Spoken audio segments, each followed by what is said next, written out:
Prestige fight, Sudip Bandyopadhyay Tapas Roy, সেই উত্তেজনা কলকাতা উত্তরে। বিজেপি এজেন্টকে বাধার অভিযোগ, তারপরে তাপস রায়কে ঘিরে বিক্ষোভ। দেখুন তৃণমূল কর্মীদের সঙ্গে বচসা।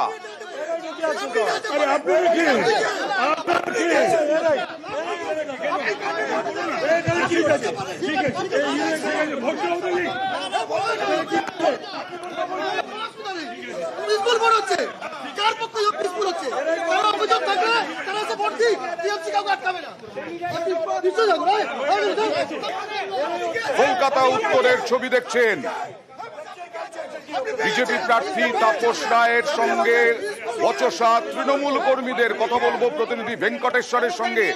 কোথাকার ঘটনা, কেন ঘটলো এরকম ভেঙ্কটেশ্বর?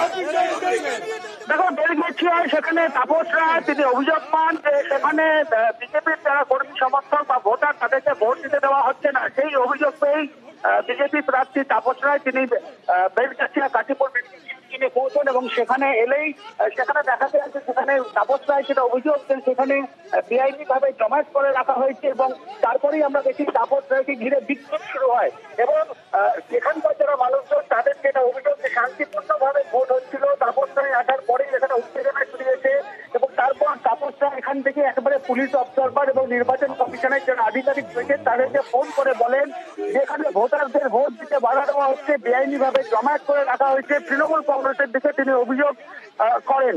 তারপরেই দেখা যায় যে একেবারে এখানকার যারা মানুষজন বা ভোটার তারা বলেন যে তারা কোনো অবস্থাতে এখানে শান্তিপূর্ণ ভাবে যাতে ভোট হয় সেটাই চান। তারা চান না যে এখানে অশান্তি হোক। তাপস রায় আসার পরেই এখানে অশান্তি হচ্ছে। এই মুহূর্তে পুলিশ বাহিনী এসছে এবং আমরা দেখতে পাচ্ছি যে বেআইনি যে জমায়েত ছিল সেই সমস্ত জমায়েতগুলো এখান থেকে সরিয়ে দেওয়া হচ্ছে এবং তাপস রায় একেবারে সেই জমায়েত সরিয়ে দেওয়ার সামনে তিনি দাঁড়িয়েছিলেন তখনই তাপস রায়কে ঘিরে বিক্ষোভ শুরু হয়। এখন কি ভোট নির্বিঘ্নে হচ্ছে? এখন ভোট শুরু হয়েছে?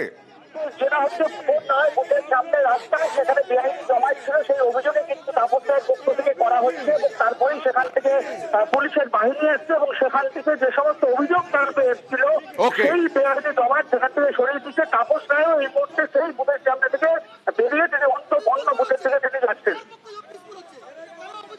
ভাঙড়, কুলতলি,